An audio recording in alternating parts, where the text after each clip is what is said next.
Você sabe tudo o que está acontecendo na Caxemira e você sabe onde que fica a Caxemira? Eu já vou te adiantando que esse é um dos conflitos que mais tem gerado preocupação e tensão no mundo inteiro. Ah não, Arnaldo, você está exagerando que primeiro lugar é a Rússia e da Ucrânia, né? E se eu te falar que a Rússia e a Ucrânia ela não chega tão perto como a Índia e o Paquistão, os dois atores que estão envolvidos na Caxemira. Nossa, Arnaldo, como assim? O Paquistão e a Índia, qual é o poder dele? Que esses dois países eles têm bombas nucleares. Você sabia disso? Pois é, agora imagina, dois países inimigos conflitando entre si e ambos têm conflitos diretos. Esse é o maior problema ainda. E esse conflito direto pode resultar numa bomba atômica. Esse é o medo do mundo inteiro.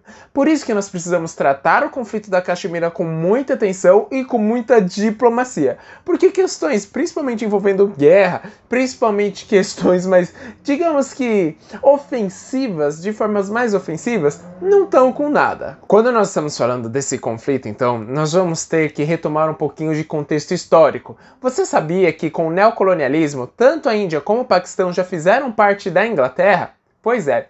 Elas eram colônias no neocolonialismo, como eu já havia falado, da Grã-Bretanha, né, do Reino Unido. Conforme o Reino Unido ele vai fazendo o processo de descolonização tanto da África como da Ásia, essa região ela foi repartida. Por quê? Porque no local nós tínhamos duas principais religiões dominantes. Uma delas é a hindu e a segunda que é a islâmica. Só que, como os países e os territórios eles eram divididos por religião, por questão religiosa, acabou desdobrando em vários conflitos e a população acabou se segmentando. Ela acabou sendo segregada dentro desse território, dentro desse espaço. É importante de você pensar o seguinte, quando nós tivemos essa separação desses territórios, nós tivemos então uma parte da população separada, ou seja, a parte islâmica lá no Paquistão e a parte hindu na Índia. Só que no meio desse caminho, no meio dessas duas regiões, nós tivemos essa população que estava miscigenada, ou seja, miscigenada não é de forma étnica, tá bom? Mas, por exemplo, nos mesmos povos existiam tanto hindus como islâmicos. E essa população estava coexistindo super bem. Só que com essa divisão artificial imposta pela Inglaterra, o que acabou gerando? Opa, peraí, então esse território, será que ele vai ser meu ou será que vai ser do outro país? Mas na Caxemira nós temos muitas nascentes de rios, porque nessa região ela fica mais ou menos a sudoeste do Himalaia. E no Himalaia tem muitas nascentes de rios com derretimento do gelo que fica lá no topo dessa montanha. Você sabe que sempre que nós temos um rio, principalmente nascentes de rios, e existem vários países onde esse rio passa, haverá conflitos. Podemos ver, por exemplo, com o Oriente Médio. Então é importante de nós pensarmos que esses países eles vão disputar a Caxemira por causa da presença desses recursos hídricos. Um desses rios é um rio extremamente sagrado, principalmente para quem mora na Índia, principalmente para os hindus. Esse rio é o rio Ganges. Pois é, aquele rio que no meio da pandemia várias pessoas foram se banhar e, pois é, veio depois a variante. Um monte de pessoa acabou pegando Covid lá na Índia por causa daquilo, achando que aquilo iria se livrar, né, por causa do banho do rio iria purificar e acabou não purificando nada, na verdade acabou fazendo com que muitas pessoas morressem por causa disso, porque não cumpriu com o uso de máscara e assim por diante. É importante de pensarmos que o Ganges ele também não é um rio extremamente limpo, ele é poluído. Existem inclusive um primeiro-ministro que acabou tomando aquela água, falando, não, olha só, esse rio ele vai purificar, não precisamos cuidar dessa água, não precisamos tratar o esgoto. Depois de 2, 3 dias ele acabou sendo internado. Pois é, então é um problema muito sério que nós temos dentro da Índia. Na verdade são vários, tá bom? Mas aqui o meu foco é na Caxemira.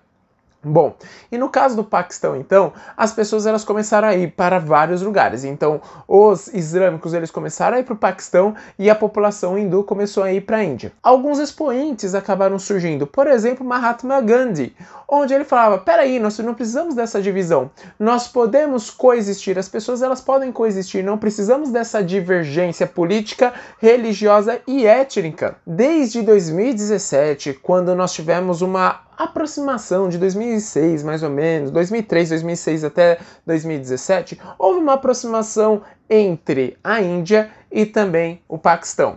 Só que o que acontece? A partir de 2017, esses países eles começaram a se atritar. Então o que acabou acontecendo é que o presidente lá da Índia acabou se posicionando mais contrário ao posicionamento, à aproximação com o Paquistão. E também até a própria tomada do poder, ou então de vários paquistaneses estarem nessa região da Caxemira. Que inclusive essa região da Caxemira ela é da Índia. Só que a maior parte da população que mora na Caxemira, ela é islâmica e quer ter a sua independência em relação à Índia e se anexar ao Paquistão. Então, sim, é um movimento separatista. O que acaba acontecendo depois, ou seja, de desdobramento, é que as pessoas elas acabaram tendo vários problemas, principalmente por repressão das Forças Armadas indianas. Pois é, tem muita coisa envolvida por trás. E aí, acabou acontecendo de, além das repressões, houveram não existe, né? Houve várias retaliações. Então, enquanto de um lado atacava, do outro atacava. De um lado, do outro. E assim por diante. Só que quem acabava sofrendo é a população que ficava ali naquele meio do fogo cruzado. Inclusive, recentemente, salvo engano da minha parte em 2021, houve um ataque de foguetes que teoricamente foi acidental. Agora em 2021 deu uma apaziguada um pouquinho nessa relação. Só que um foguete, ele acabou saindo do território indiano, chegou no Paquistão e aí a Índia falou, não, peraí, que isso daí foi sem querer. Só que nós não sabemos de fato se foi sem querer. O bom é que pelo menos não tivemos feridos. Que essas duas potências, elas têm armas nucleares. Agora falando um pouquinho sobre outro território do sul da Ásia, que é a Birmânia ou Myanmar. É o mesmo território. Só que quando nós estamos falando de Myanmar, esse país acabou sofrendo 2 golpes militares. Pois é, o último inclusive foi há pouco tempo atrás, foi em 2021, onde tem uma perseguição à minoria de Rohingyas. Quem são esses Rohingyas? Principalmente a população muçulmana que também fica em Myanmar. Pois é, então os muçulmanos eles estão bem presentes nessa região do sul da Ásia, porque fica muito próximo ao Oriente Médio. E não se esqueça que dentro de Myanmar, muitas pessoas acabaram sendo perseguidas. Nós temos essa segunda ditadura militar, principalmente com uma contestação depois da eleição de 2020, tá bom? Que como foi, por exemplo, 85% de votos a favor a um partido, os militares falaram, não, peraí, tem alguma coisa estranha. E acabaram derrubando e aplicando esse golpe militar. Só que é importante de nós tomarmos bastante cuidado, porque essa contestação, principalmente de eleição, não é só lá na Birmânia não, tá bom?